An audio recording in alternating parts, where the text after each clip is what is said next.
Hi guys, welcome to my channel. I'm so excited about today's video. My name is Kiana. I'm pretty much new to YouTube. This is probably gonna be one of my first or second uploads ever, but I'm really excited you guys clicked on today's video. Today I'm gonna be sharing with you my experience as a 2018 bride. My experience does come from budget-friendly kind of style. So if you're trying to save money and you wanna know what it's like to plan a wedding, stay tuned. So yeah, you'll have to excuse me. Again, I am new to YouTube and I'm hoping to start a following and a fam on this channel. I'm super excited, but one thing that you'll learn about me is I'm not your beauty guru at all. I do not know how to use makeup. Maybe eventually that'll end up happening. Maybe you'll see this as you join me for the ride. Sorry if you know I'm not that gorgeous to look at, but I hope you enjoy my natural face. Also, if you look at my background, it might be a little bit plain. Cut me some slack, okay? You know, I just moved. Anyway, so today I'm gonna be talking to you about my experience as a bride. I just wanted to kind of discuss it, just to kind of give any tips to you new bride-to-bes out there, you newly engaged, just, you know, to kind of give you a heads up on what to expect. I went ahead and I wrote out 7 things that I learned during my process, just things that really stood out to me and that I just want to share with you guys. So yeah, let's get into the video. One of the first things I learned and experienced as a bride is that people are going to have their opinions. And it sucks because it's gonna come when you want them, when you don't want them, when you're completely over it and you did not ask for it. To be honest, it comes from more of the more older people, especially like your parents. They're very much probably gonna be with the traditional side of things, but you know, we're coming out with new trends here. I mean, I got lots of opinions on my open ceremony and my closed reception, how many bridesmaids I should have, whether or not to do a first look or not. The good news is, you know, it's not their wedding, so you don't even have to listen to them. And at the end of the day, my advice to you is to do what you want to do. Do what you and your fiance want to do. Because me and my fiance, we put most of the money behind it. Our parents did help out a little bit, but we footed the bill for almost everything. And so I just keep in mind that even if they are paying for it, even if there is something that, you know, somebody's chipping in on, it's your day. And if it's important to you, do it. You know, some of the things that I got the most opinions on were some of the most important things to me, and I wouldn't change it. I don't regret it. I wouldn't take it back for anything. Number 2 on the list that I learned, it's probably already a given. You don't really understand it until you're actually in it. It would be that wedding planning is stressful, okay? I don't know if because my wedding was on a budget and we did, you know, there were things that were probably more DIY, but I really underestimated the fact that weddings are stressful. You know, the whole planning can be really stressful. You know, it is not for the weak. And if you're somebody that deals with anxiety like me, you want to get, you know, a lot of help, you know, as much help as possible. I think what helped me was, you know, splitting up certain duties between me and my fiance, you know, and getting things done.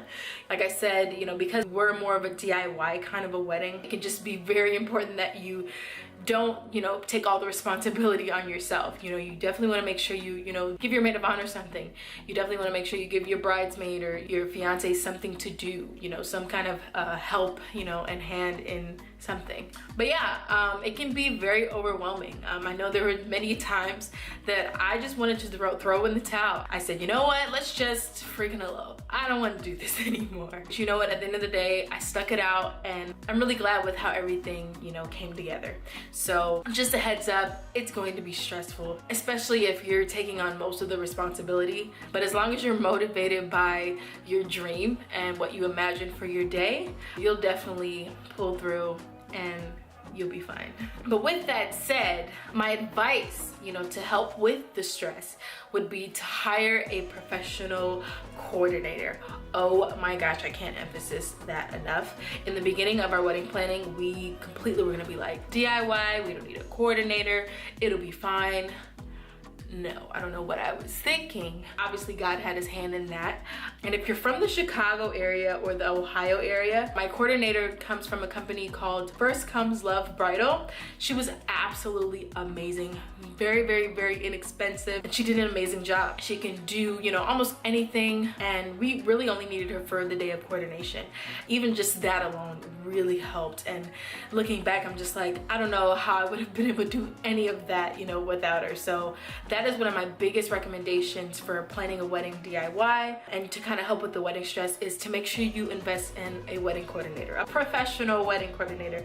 Don't have your friends, don't have your aunt, don't have your mom do it. It's gonna add to the stress, I promise you. So number 3 on the list is that no one is going to care as much as you will about your own wedding. And I'm gonna repeat that.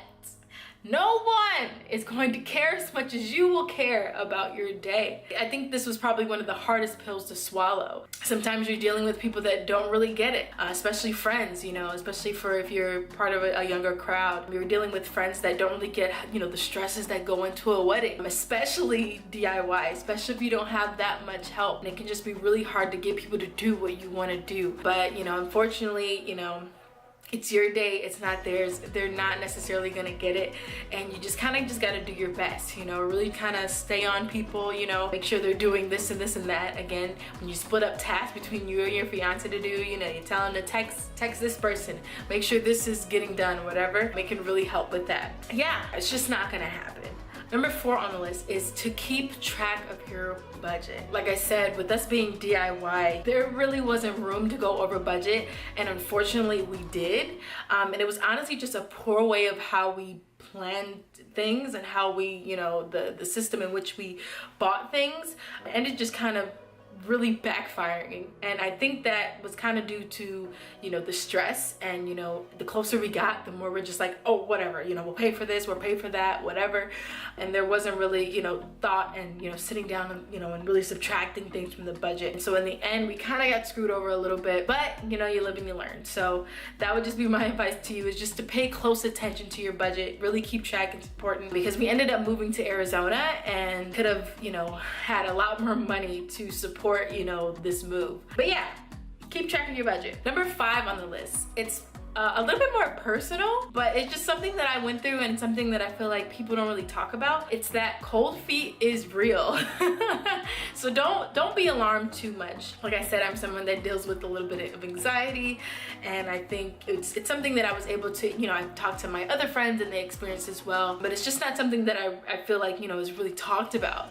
But yeah, cold feet is real, and I think it's perfectly fine. I think it's, you know, more helpful than anything. You know, this is a big decision you're about to make, you know, a lifelong commitment to this one person, and you want to make sure it's the, you know, he's the right guy. So yeah, my advice would just kind of be to assess the facts, you know, really think about the facts of the relationship. Less, you know, really try to take away the emotional aspect of it, you know, make sure you're not really missing any warning signs or anything like that. When I was able to think about the facts, you know, I realized, what am I freaking out for? You know, he's an amazing guy. Chill, Kiana. Don't be alarmed, it's normal. Number 6 on the list is be prepared for letdowns. I think this kind of goes hand in hand with the idea that people aren't going to care as much as you are about your own wedding. But yeah, be prepared for the letdowns. Everything is not going to go as planned. Even when you least expect it, even when you're, you know, in the last inning, you know. I'm not really into the sports, so I hope that's a good reference. Things can go wrong. I know for me, my mom actually was the one who picked up my wedding dress. What happened was, you know, when she picked up the dress, the woman who, you know, was working on the dress wasn't in, and her husband was in, and he didn't really know what he was doing. When he gave my mom the dress, my bustle for my corset was not in the bag. It was not with the dress. So you can imagine the freak out, especially, you know, especially when you're behind on time a little bit, you know, because things have already not gone as planned. I was freaking out, okay? Kiana had a huge attitude, okay?